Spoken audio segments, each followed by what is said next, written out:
Hello and welcome to our Friday webinar. And let's see, we got a good topic today. We're with Pamela. Welcome, Pamela Clark. Another great episode ahead of us for Translating Parrot, and this one is on a topic I think a lot of people can relate to, and that's how to deal with uh, excessive vocalization, which is the nice way of saying it, right? So yeah, so let's see. If you're just logging in, let us know where you're coming from in the chat feature, and then we'll see if we have time for questions towards the end. But I know this is like it's a surprise when you really think about this, Pamela. I was just thinking it's a very important webinar because this actually can help keep the peace in the home and keep birds in their homes, getting a handle on this topic, right? So it's Absolutely. right up there, I think, with any other health that we, check Mhm. anything that will for the health and well-being of our birds. This has got to be a very high on the list as well. So then yeah, okay, so we got people logging in. This is going to be a very popular topic. I can see right now we got a lot of participants. I'm gonna let you take it away so we can get Okay. dive straight into this. And All right. Very good. Let me get my PowerPoint started here. Oh, shoot. I always do this. I didn't share my screen yet. it's all right. We got people coming from all over the world. Okay. So share. There we go. That's the right thing. All right. So I'm ashamed. This is the very first time I have ever started a PowerPoint presentation when sorry, I'm beginning current slide. Okay, there we go. And we want the previous one. Okay, so starting with apologies. I have not felt well this week at all, and my computer crashed. So I've done my best to get a second computer. That was why I canceled the last one, and I'm still struggling with this. I cannot get my photos from my old computer onto my new computer. So I have a complete presentation minus a few photos, and I apologize for that. It's ragged. And if you want me to re-record it, Laura, I'll be happy to do it so that every slide has photos, but it's complete only with pictures about halfway through. So, but anyway, here we go. All right, so I think screaming is one of the most misunderstood topics that there is because it's so easy to fix. I always don't quite understand why people struggle with it the way that they do. But in the very beginning, of course, the owners assume that the parrot needs something. And so typically they respond in some way. They either go to the bird to see if it's hungry, so they might offer it some food. They will give it social attention in the process of doing that, or even extend the social attention, talking to the bird to see what might be wrong. They might pick the bird up, or after a while of tolerating the noise, they resort to punishment of some type. I think I've heard it all in terms of the things that people resort to get their bird to just be quiet.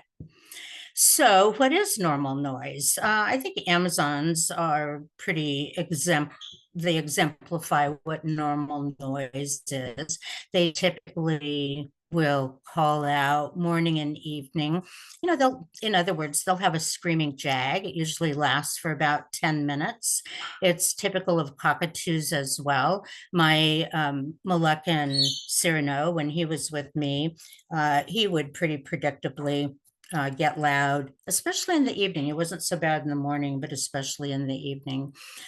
So if your bird displays a screaming pattern like this, it may just be normal. And if you're having problems with it, I recommend for any people that have a bird that screams, I recommend that they go to Amazon.com and they purchase hearing protection called the Loop.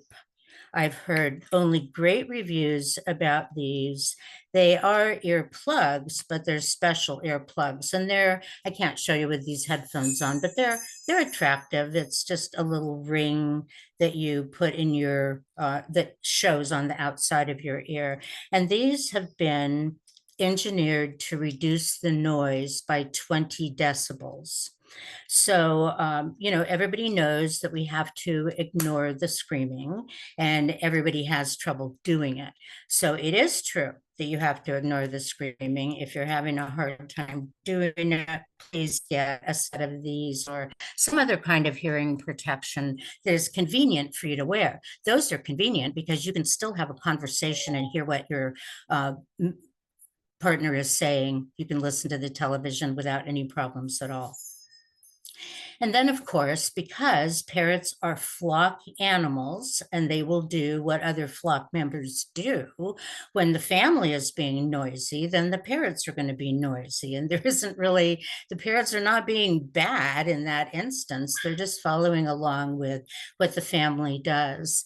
And then there are some birds who will call out during the day. Typically, those are based in some kind of sentinel behavior. Maybe the bird sees something outside the window that startles them, and so they engage in some kind of crying out that usually wanes away.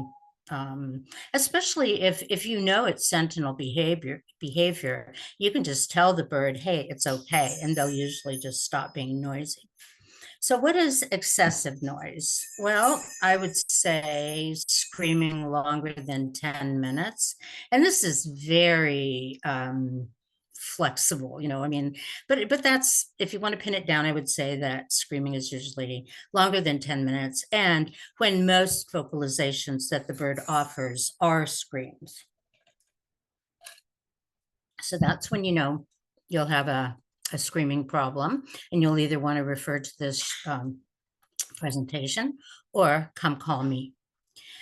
There are species differences in noise. For instance, budgies, if you have a couple or more of budgies, they will just chatter all day long. Most people find that a very pleasant experience. Others don't. Large macaws tend to be very gregarious and very loud when they are with other large macaws. And people do tend to get large macaws in multiples. And then they put them in bird rooms where the noise levels can get pretty high. People complain about African gray calls being very high pitched. Having lived with so many grays over the course of my life, I can tell you that they have their own language, and I would even call it a song that they will all participate in. Any gray who's around will participate in this at the end of the day.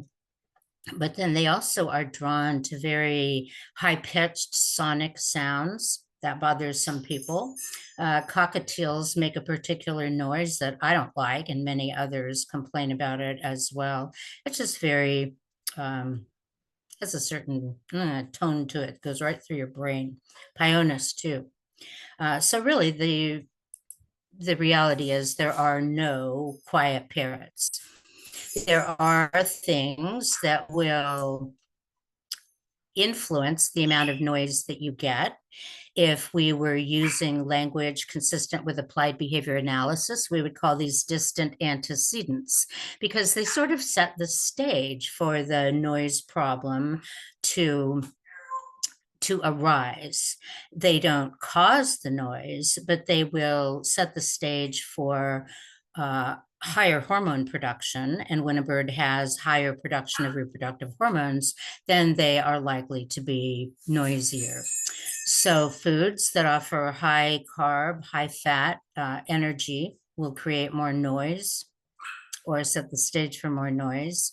A lot of social interactions that create too much intimacy, too much closeness will also create situation where noise is more likely, and then also a physical environment that encourages cavity seeking. For those of you who don't know what cavity seeking is, maybe you've got your first parrot right now and it hasn't yet hit sexual maturity. Cavity seeking is something that just about all parrots engage in once they are sexually mature. You certainly don't want to cater to it, but they will engage in it anyway. And so that would be trying to get inside of cupboards or drawers or playing inside of cardboard boxes, things like that. So when we look at the screaming behavior itself, we know that all behavior has function. So your parrot is screaming for a reason. And we can use applied behavior analysis to decide what to do about it. This is the science of behavior. And we have studied behavior for well over 100 years. So we know that certain things about behavior are true. We can depend upon them, and we can solve a behavior problem by using this method.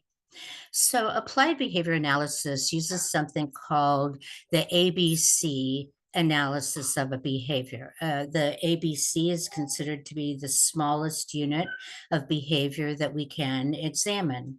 A stands for the antecedent, B stands for the behavior, and C stands for the consequence. Now, screaming is a perfect behavior problem to solve using applied behavior analysis. Conversely, feather damaging behavior does not lend itself well to a solution where we use only applied behavior analysis, but it will solve any simple problem like this that you have. So the antecedent comes immediately before the behavior. Now, I mentioned a couple of slides ago about distant antecedents. So those would be all the things in the bird's environment, diet, social interactions, anything that has to do with the bird's living circumstances.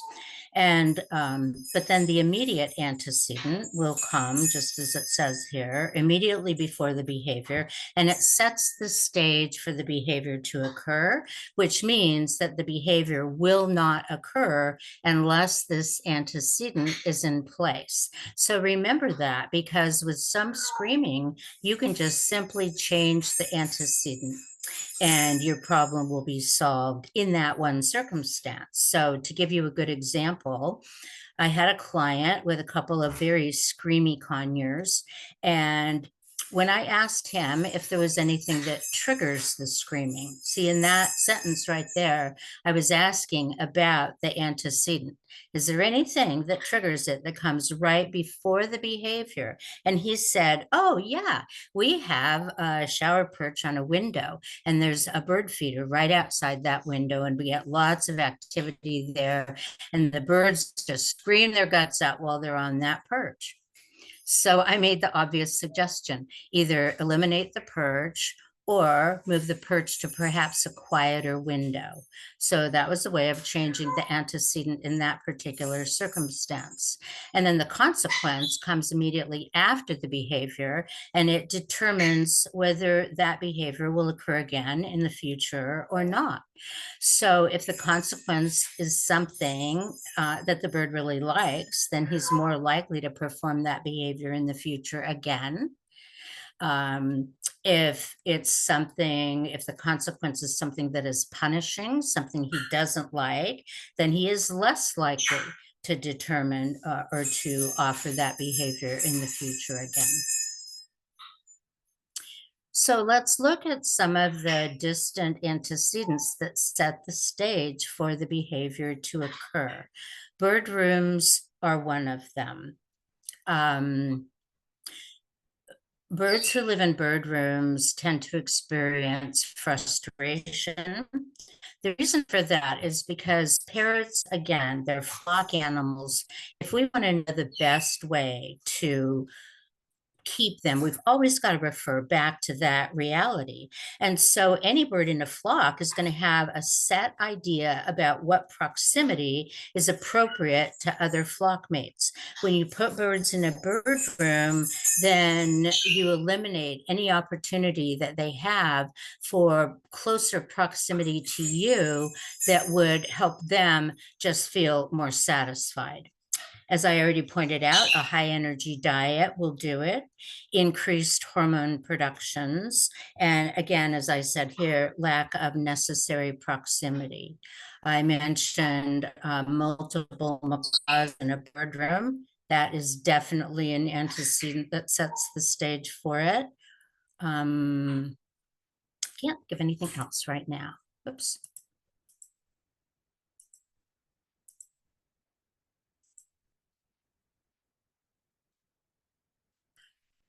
So let me just go back. I want to make sure I didn't.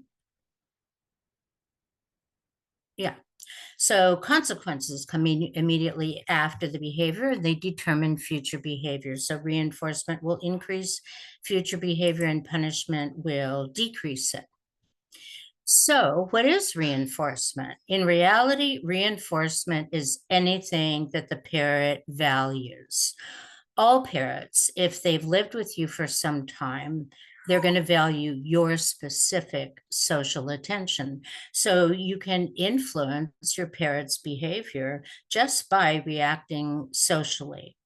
Some parrots value certain types of food, nuts and seeds. Those are reinforcing. And individual birds may value something else, some kind of secondary reinforcer.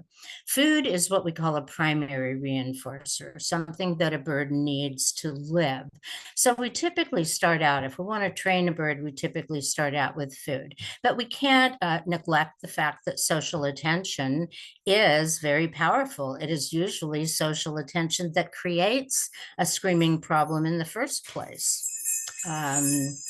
And so this photo here, in case you're wondering what this is what I call the daily plate. I go outside every day where I live and I bring in different things for my birds to sample. So you see some marigoled flowers. It's heavily flower and influence this time. There's marshmallow flowers in there, calendula, zinnias, marigolds, amaranth, some dried grass heads, some edible leaves. And you can do this for your bird too. If you'd like to know how, you should join my Facebook group called the Herbal Parrot. All right, so in this case, or in most cases, humans do accidentally train screaming.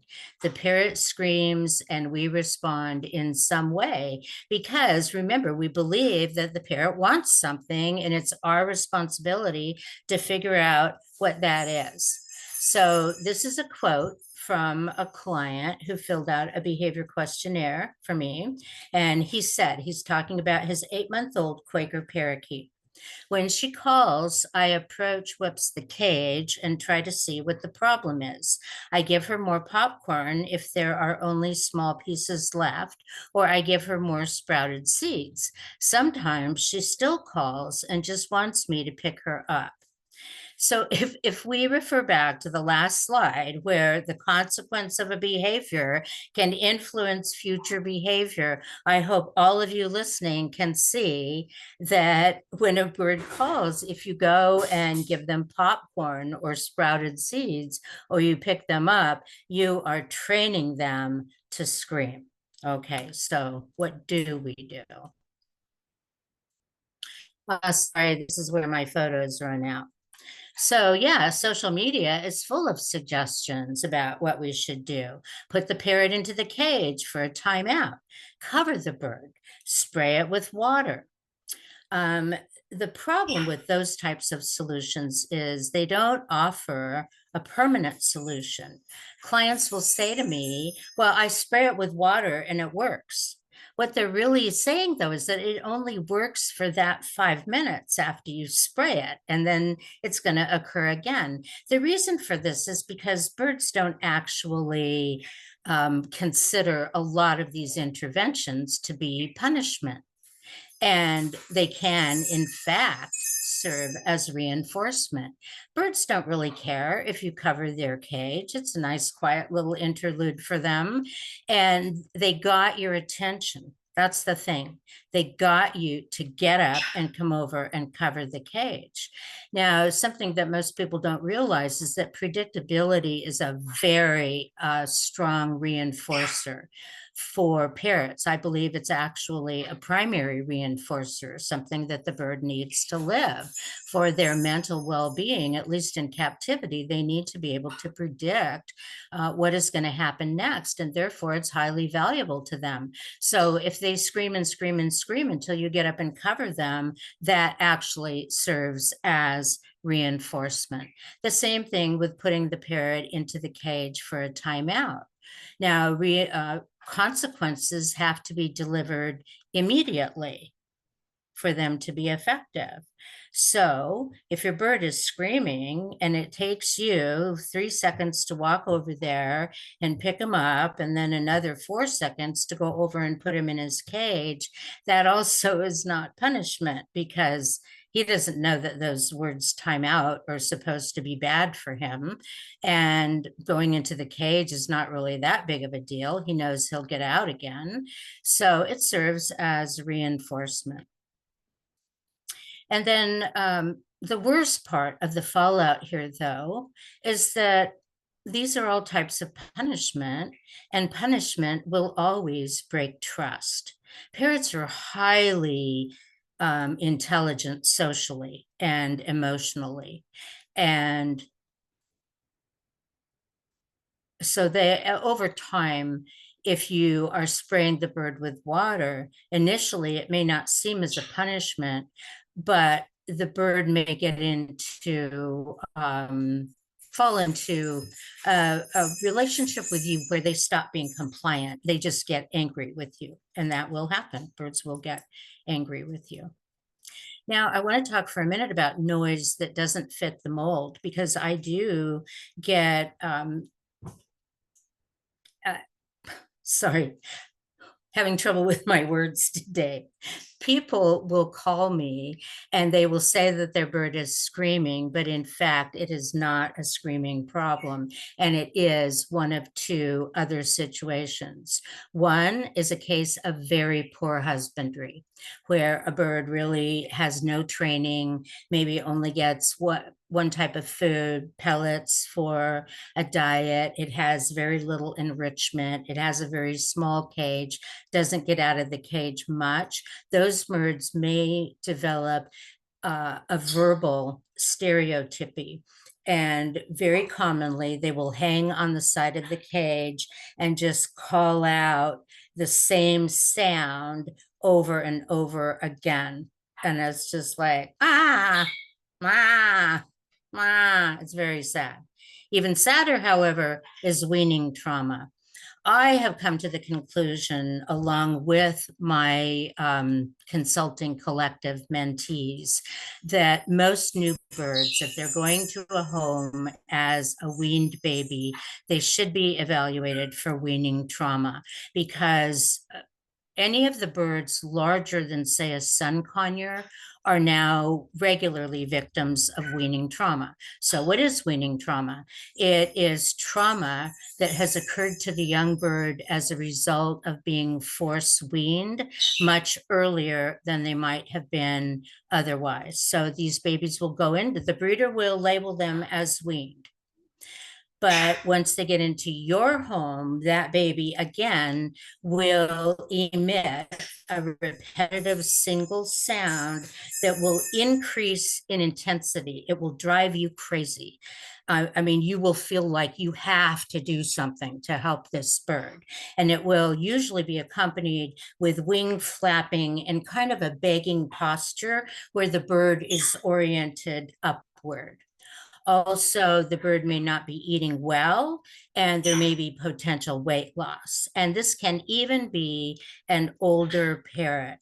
I have solved cases of weaning trauma in the last year in a Goffin's cockatoo, and several large macaws. Large macaws are the most common candidates for this problem, because they're very popular now, especially for free flying outdoors.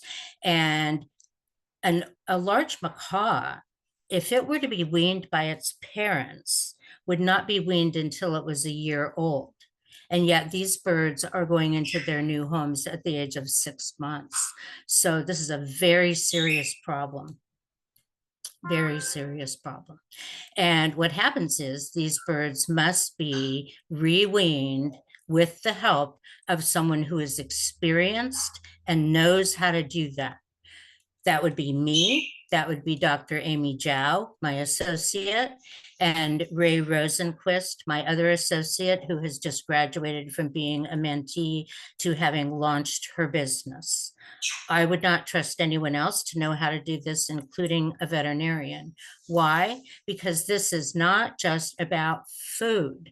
Weaning is a developmental process also, and the developmental changes that the birds go through during the weaning process are just as important as that physical skill of moving food to the back of the throat and then swallowing it.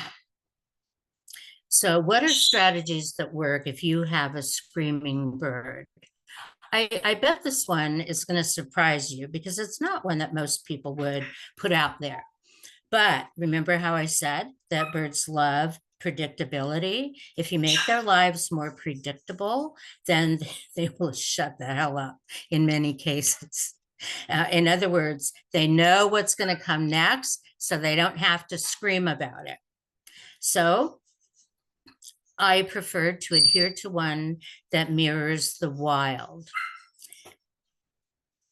Not only because parrots love predictability, and largely the wild is predictable, but parrots are biophilic. They naturally gravitate to anything that mirrors the wild, whether it's a color, a pattern of tree branches against the sky, the color green. There are lots of things like that the parrots will gravitate towards.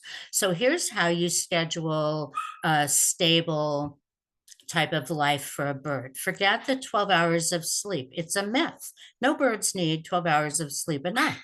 So get them up as early as possible and then let them be out of the cage for at least the first hour. And during that time, provide them with a foraging experience that includes chop mix. Then you can have them in the cage for the middle part of the day. You don't have to have them out all day long. If they're quieter in the cage and you can give them enrichment in there, this is okay in the beginning. And then you get them out of the cage again late afternoon or early evening, and they can have a number of hours out then. That is a good time for more foraging with nutriberries or the Lafeber nutriberries and Ava cakes. I don't know what else might be put into that slot there. There is a product called Rosewood Naturals Nature's Salad, and it is a combination of dried plant materials. I have talked about this before in my webinars and articles, and I'm fascinated with this product because the birds eat it. And I think that that is a very important observation. Because, of course, wouldn't birds prefer to eat dried plant materials if they have to eat less of them? And would dried plant materials not provide more fiber to them as well?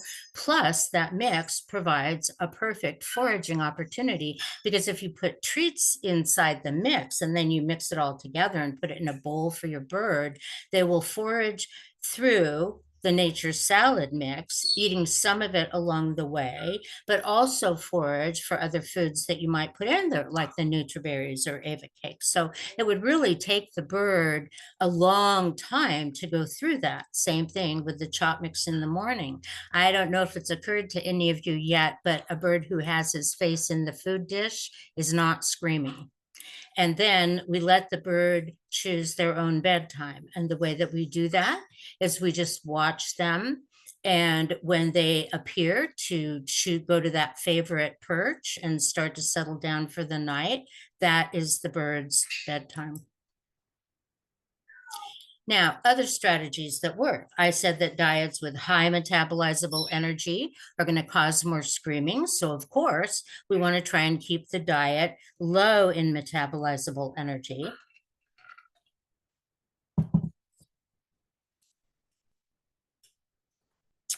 Each food has a different level of metabolizable energy, and that can change also whether the food is dry or cooked or sprouted. Now, bird food manufacturers do not put these figures on the back of their bags, and I'm mad at all of you, including Lafeber, that you don't do this. I had a conversation with Harrison's not too long ago, and I asked them why they didn't do it. And they said because they don't have to. Well, you have to. All of you have to start doing this because it's very, very important. Another important figure is the amount of calcium in the formulation that has to go on the bag too. But I'm getting into areas that I don't intend to cover today. But as you can see, Rowdy Bush at 2,700 kilocalories per kilogram is a whole lot less, is a whole lot less than tops at 3,800 kilocalories per kilogram. Any bird eating tops as the primary pellet is going to have very high hormone production. They're going to be a screamy parrot, and they're likely to lay eggs. As you can see, the others are all Harrison's and Lafeber. They pretty much fall right into that one area. Zupreme, interestingly enough, I couldn't even get a figure for Zupreme using ChatGPT. They have kept that so secret, it is nowhere. So I think that's very interesting. But quite obviously, if you have a cockatoo who is eating tops, or, I don't want to bag on these two. If I had a cockatoo that was screamy and eating either one of these two, I would just keep it. But if I had a cockatoo eating Harrison's high potency, so I had to change the pellet anyway, I might just drop that bird down to Rowdy Bush so that the overall diet had less metabolizable energy. And that would contribute to a quieter parrot. So the goal for any parrot is a nutritious diet with the lowest metabolizable energy. So you choose the pellet that best suits the individual. Well, I feed my African grays Harrison's high potency. Why do I do that? Because they fly, for one thing. None of them are clipped. And secondly, because African grays in the wild eat largely the fruits of the oil palm. And so this is just opinion. That's all it is. Some people will say grays should be on adult lifetime. I just my opinion is they should be on high potency. But what do I do to reduce the overall energy of the diet? I feed chop mix in the morning because that's mostly vegetables, and they're going to have very low metabolizable energy. And therefore, it will kind of balance out the Harrison's high potency. Also, by feeding a pellet that has higher metabolizable energy than my chop, I make sure that the birds eat the pellets. I also lower metabolizable energy by feeding the nutriberries and avocates for parrots in the afternoon. They're slightly lower than the pellets. And then, of course, no table food, no treats for no reason, and all seeds, nuts, and anything else the parrot loves is saved for training, for reinforcing desirable behavior. What's another strategy that works if you have a screamy bird? Enrichment. Make that parrot's environment stimulating. Flighted parrots need a habitat. So what do I mean by that? Lots of perches. I should probably just say that. Because they need to go places. And so if you've got an Avis station next to your couch, and then maybe a hanging perch in your kitchen, shower perches on a couple of windows, a flat surface placed out for a daily bathing bowl and foraging opportunities, and then a few other place stands here and there, now you have a habitat. And then what you can do is teach stationing to your birds so that they don't go on your furniture. They only stay on their furniture. Now that's a stimulating environment, right? And then you put different enrichment at each place. And you've got a bird who stays where you want him to, and he's quieter because he can get closer to you in terms of proximity, right? If you have perches everywhere, he can fly to a perch that's nearer to you and meet that need for proximity. And he can entertain himself without needing you. Other strategies that work, and this is probably the most important. Train your bird, don't touch your bird. We are mammals. Human beings are mammals. So are dogs, cats, bunnies, and horses, rats, all of those pets that we love to have and that we love to touch. Mammals love touch. And we're even compulsive about it. Watch somebody walking through the Walmart clothing aisle. They can't help themselves. They're just touching everything right and left. That's who we are. Birds are not mammals. Birds are not mammals, and they don't like to be touched. You may have a bird who loves to be cuddled and petted, but that's because somebody habituated him to that activity when he was young. You take an adult bird that you've never met, you think you're going to touch that bird? So touch is very, very, very significant to parrots. Now, I have studied the human proxemic zones that have been identified by those who study such things. And I have learned that we have an intimate zone that is like 0 to 22 inches. It shouldn't need to be explained. And then a personal zone, that's like our bubble, maybe goes out about 4 feet. The social zone, maybe that's a cocktail party. And the public zone, maybe you're listening to a lecture in an auditorium. But parrots also have proxemic zones. And if you doubt it, you just watch your parrots for a while.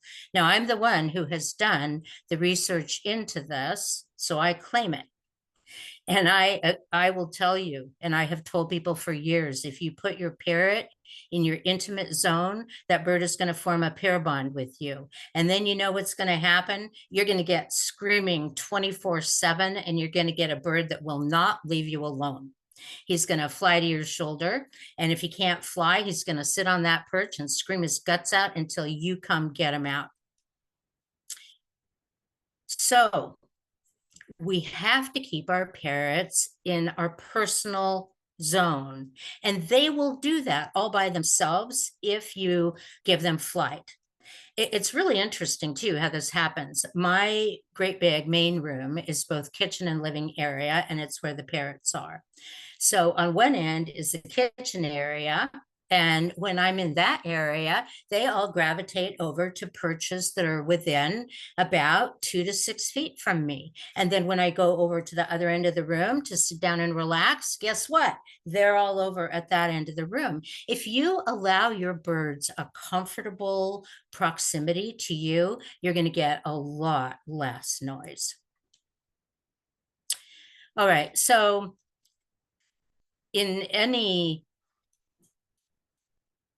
consultation that I do about screaming, you can bet I am talking to the owner about this. So I cannot just say to people, you can't have your parrot on your shoulder anymore because they cry. And I'm not making fun of that in any way, but they do. And they cry because they have been getting so much emotional support from having their parrot on their shoulder that they can't even conceive of a life without that.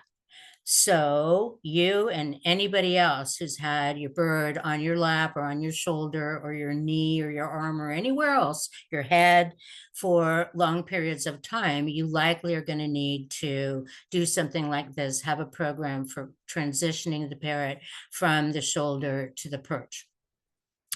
So for training, you're going to start teaching that bird to target so that you've got a way to build a relationship that does not depend upon touch. You're going to also teach stationing because that bird can no longer be on your body. And you're going to establish a schedule by which you will decrease the amount of time the bird is on your shoulder gradually. So most people start out looking at an hour. So I will say to them, okay, fill your parrot's gas tank up and let him be on your shoulder for that first 45 minutes. And then you put him on a perch and you teach stationing for 15 minutes. And as you work on that with the bird on a daily basis, you're going to decrease the amount of shoulder time and increase the amount of stationing time. What you will see is that your bird is no longer on your shoulder as much. They will start to interact with enrichment more. And then you'll see that the demanding screaming for attention decreases. So now here's the nugget. Here's the nitty gritty of how you solve screaming. All the rest is necessary, but this is the formula. You have to ignore all unpleasant sounds. And that means you don't turn and look at the bird, okay? You don't do anything. You don't leave the room. You act as if that bird does not even exist in your home. And then you teach the bird what you want him to do. This is going to be your solution for all behavior problems. Don't focus on the problem. Teach the bird what you want them to do that will get rid of the problem. So do this. Well, you have to listen for desirable sounds. Well, obviously, if your bird's in a bird room, that's not going to happen, right? So you have to have your bird in your living area. Now that your bird's in your living area, listen for desirable vocalizations. When you hear one, call out yes, and then immediately walk over and deliver a reinforcer. Why do you need that bridge word yes? Because reinforcers have to be delivered immediately, and I'm assuming that you may be at some distance from the parrot. Now, if the bird is interacting with enrichment, you don't want to interrupt them with a food treat. So that's when you can just tell them what a good bird he is. And then you continue to build new habits of interaction. All along, while that bird's been sitting on your shoulder, you may have been telling yourself stories of love and marriage. But honest to God, all parrots want, they just want to get stuff. They don't care about you. You know, if they went to a new home tomorrow, they wouldn't care. They would just want to know how to get stuff. And that is pretty much true. You look at those birds. When I took in new birds, they never missed a beat. And that's what most people in rescue organizations will tell you as well. All they care about is getting stuff. So let them get stuff and then they will be happy. How do you let them get stuff? You have a 5-minute training period once a day. You know, you train targeting, turn around, the wave. You can train a bird to walk onto a scale, walk into a carrier on cue, and then build new habits of interaction. Parrots need to learn that there will be a paycheck for behaviors that they offer now. So what you should do is start to keep sunflower seeds or nut pieces in your pocket and reinforce your bird every single time you ask him to do something. He steps up, he gets a reinforcer. He goes in his cage, he gets a reinforcer. Now you're going to have a quiet and compliant bird who trusts you. So, screaming and all undesirable behaviors get ignored. Try teaching targeting once a day, and then try also working on this SMART times 50 protocol that the dog trainer Kathy Sadow originally developed, where you don't look for screaming or bad behaviors. You just look for anything desirable that your bird does, and then reward that using a bridge if you have to. So I've got a couple of case studies at the very end here. I'll make it quick. One was the Quaker parrot with the sprouted seeds and popcorn. She was young. She was an 8-month-old female bird. She was eating Supreme fruit blend, popcorn, sprouted seeds, and some table food when she was being fed. She got unlimited time on her owner's shoulders. Both the male gentleman in the home and his son regularly cuddled the bird, and the son let her ride around in his hoodie. The bird had been vetted. The wings are clipped and the cage is adequate. So that's the information that I got. So the owner perceived that there were 2 problems.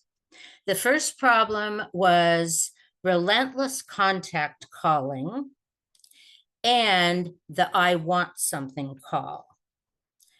And whenever the owner heard either of these, he would respond to her by going to her and giving her food or attention. He has tried ignoring it, but he says it doesn't work. That's right, it doesn't work unless you also reward desirable vocalizations. They have to go together. The most important thing in solving a screaming problem is rewarding desirable vocalizations, not the ignoring. And so his other problem was that he thought she had she didn't step up well enough. So the way he was handling that was he was laddering her. He was having a training session once a day, up, up, up, up. Never do that to teach a bird to step up, please. Don't do that. Now, one note about this.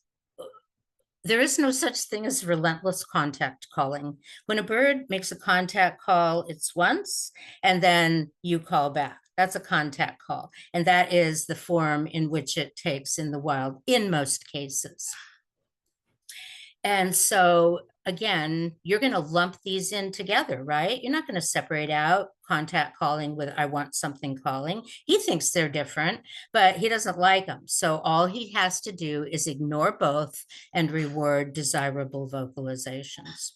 So these were the solutions I offered him. Ignore all screaming, reward desirable sounds, provide daily new enrichment, and reinforce her socially for interaction with it. Teach targeting, teach stationing. Now, regarding the stepping up, I wanted him to work on that only once or twice, or maybe at the most 3 times a day. Go over, show a treat, bring your hand up. If the bird puts his foot up, her foot up as a start button, then you can step her up, give her the treat, and put her right back down again. That's all you do. I wanted him to increase proximity to him. He was working in his office and she was in a room all by herself, a distance away. So that helped. We also lowered the energy in the diet, and I transitioned her from Zupreme to Harrison's Adult Lifetime. All right, second case study. We have a Congo gray male, 15 years old. He eats Harrison's Adult Lifetime with frozen mixed veggies. He gets to cuddle with mom on her lap every evening. He has a pair bond with mom, so he aggresses against her husband. He too has been to the vet. His wings are clipped and the cage is adequate. Let me point out, please, that in both of these cases, the wings are clipped. I think we get a lot less screaming when birds can fly. They just come to you if they need something. They don't sit there and scream. So this is the stated problem in the owner's words. He makes a very high-pitched scream to get our attention. It hurts our ears and causes stress between my husband and me. When he's on his stand next to us, he won't settle down and keeps looking around. Then he starts the scream. We can't figure out what he wants or how to stop it. So notice that both people also went to the bird to see what it wanted, which reinforced the behavior. So solutions, this may sound familiar. Ignore all the screaming, reward desirable vocalizations, provide new enrichment every day, train, increase proximity, eliminate the lap time, and provide new foods that lower energy in the diet. I don't think I have a last, oh, maybe I do, it's this.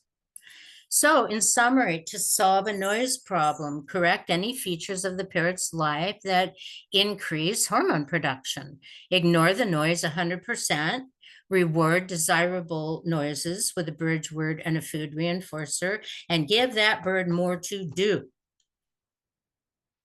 And I don't have a end slide here. So again, my apologies everybody for the lack of graphics. But hey, no, that you had to run out and get. I mean, I thought that was very helpful. It's the bullet points that really help too. So I mean, yeah, if you had to give one over the other, the bullet points. I just can't get my photos from my old computer to my new computer. Ah, okay. That's my problem. Well, that's I would have the same problem. I need to have my own IT tech here for those kind of issues. Sitting right here. Yes. right next to you. We do have that was excellent, by the way. I Thank have you. some great takeaways for myself that I hope others do as well. Oh, I have a good. question for you about a Pyonis. So the question is, my female Pyonis is usually very quiet, but she always hated bedtime, so she screams during the whole process until she's covered. So with extra terms added on her new lease, they're afraid that she'll be reported to the management and they'll get Mm. evicted. So gentle tips to try that they like encourage her to use other vocalizations won't work because the parrot knows that something she hates is bedtime is coming no matter what. So any advice Yeah, greatly I would turn appreciated. bedtime into something that she Yeah. doesn't hate. So I wish I knew if you can provide some more information, why does she hate it? I mean, that's the first thing to figure out. So if it's too early, like if you're trying to give her 12 hours of sleep, because all those boneheads out there say that's what's necessary, then let her go to bed later if she wants, or earlier if she wants. Again, pay attention to her behavior, let her choose when she goes to bed herself. Although with Pyonis, you got to catch them a little bit before they go to roost because they kind of get in that zone, and then they're going to bite you when you ask them to step up. So ask her to step up rather before she gets into that trance-like state that they get into. And then it may just be a matter of, see, I'm without so much information here, but maybe you give her a reinforcer when she goes to bed. Maybe there's a treat that she really, really likes, that maybe she gets one grape a day and she just loves it. Fine, save the grape for bedtime. Maybe mix up the schedule a little bit. Again, okay, she hated it before I got her as a baby, never figured out why. Well, she might not be hating it all. She might not be hating it. She may just be screaming because something's happening. You've got to look at her body language to really know if she's hating it. You can't just assume how a parrot is feeling about something. Okay, so here are the two main strategies that I can think of. Mix up the schedule, either put her to bed earlier or later, or do a training session right before you put her to bed, teach her to target so she gets a little bit of social interaction, and or give her a high value reinforcer, neurotic and see. What I would ask you, Daniela, to do a 1 hour question and A with me, Q&A, because I can't possibly solve this for you with so little information because birds are not neurotic. Okay. If it's a fearful bird and you're doing something that scares her, and that's why she's screaming, then we need to stop doing the thing that scares her. If she's screaming out of protest because she doesn't like what you're doing, then in that case, we would add some reinforcement to it so that she did like what you were doing. But with as little information, I can't help very much. I'm sorry. okay. Pamela, do you think like a birds that kind of like as their steward, you kind of if they can kind of sense that stress that you're bringing into it too, like because you know that you're anticipating the scream, right, in some of these situations, and so that is going to send a stressor through your body, knowing what might come next. Is that something that could make I'm the sorry. bird I'm feel? sorry, Laura. I'm gonna put a big red X right through that. People That's say fine. that. People say that all the time. Oh, Yeah.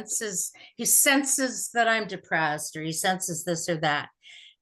Maybe, but our body language is what's giving it away. It's not like there's pheromones floating through the air. And so body language is something that you do have some control over. Yeah. Sorry. That's And good. and so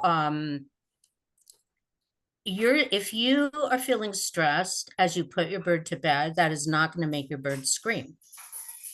Your bird is screaming for a reason. Remember what I said in one of those slides? Behavior has function. And so that bird is screaming for a reason. Maybe it doesn't like the sleep cage. Maybe it's going to bed too early. Maybe it only got 1 hour out of the cage all day long. Maybe, I mean, there have to be some distant antecedents because here's the thing. No birds hate to go to bed. It's a predictable thing. right? They like to go to bed. Birds in the wild go to bed. It's a very natural thing. So they don't hate to go to bed. If this bird is screaming, then it's either because it's in a heightened state of arousal or because it was already sleeping and you interrupted it, or I don't know. But there's more to the story in this case. You can't just say, oh, she's always hated it ever since she was a baby. That's nonsense. There's some reason for it. Okay, okay. And we have a question about, would you consider a gray that exhibits a weaning posture only at being put to bed, but otherwise seems well adjusted? Um, he's always exhibited this behavior. He's 19 years old. So um, exhibits. Well, again, if you don't have a video for me, I cannot comment on this because sexual behavior looks very much like baby begging behavior in African grays. And so I would need to see a video of the body or a picture of the body language to say. But if he's been doing it for 19 years, then I doubt that it's weaning trauma. That's what I would say. This is a topic that is very much up for me and my 17 mentees. And they've got, fingers into everything on social media. And so I lost my train of thought. So we are in the process of trying to figure out how old is too old for a bird to have weaning trauma. And so we've seen it in birds up to age 8, I think. I do not think that you would see it in birds over the age of 10 because they have figured it out and they've moved on. It's old news to them. But the Goffin's cockatoo that I helped with is 4 years old. The large macaws, well, we've got large macaws right now being reweaned in all kinds of different ages. So Okay, okay. This is a fascinating this is fascinating topic. it is, isn't it? I wish we had more time to do a deeper dive. I continue a deep dive. Perhaps we could do a part 2 because it seems like there's so many little nuances too that well, actually your slides, I mean those are very good parameters to work with. I mean, I think that's like the playbook that it's an excellent playbook you've given us. So definitely. Yeah.